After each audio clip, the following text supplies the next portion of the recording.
School పిల్లల్ని పాలు తాగు, బోర్నవిటా, బూస్ట్, చక్కెర ఇవన్నీ వేసి పాలు ఇస్తుంటే వద్దు, ఆపేయండి.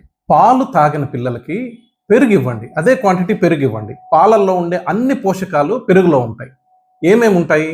పాలలో అయినా పెరుగులో అయినా కాల్షియం, ఫాస్ఫరస్ ఒకే లెవెల్లో ఉంటాయి. దానివల్ల పళ్ళు చెడిపోకుండా రిపేర్ చేసేదానికి హెల్ప్ అవుతాయి అవి. తర్వాత కేసిన్ అనే ఒక ప్రోటీన్ ఉంటుంది. ఇదేమంటే యాసిడ్ అటాక్ జరగకుండా పంటి మీద ఒక పొరలాగా తయారవుతుంది.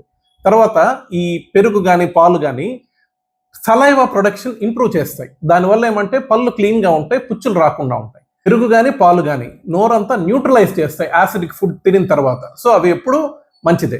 చాలా మంచి ప్రోబయాటిక్ బ్యాక్టీరియా కూడా ఉంటుంది, మన ఆరోగ్యానికి చాలా చాలా మంచిది. అది మీ పిల్లలు పాలు తాగకపోతే పాలు తోడబెట్టి పెరుగును ఫ్రిడ్జ్లో పెట్టి ఐస్ క్రీమ్ లాగా తినిపించండి. పెరుగు ఐస్ క్రీమ్ అని చెప్పి తింటారు. ఇంకా పాలు బదులు అది బెటర్.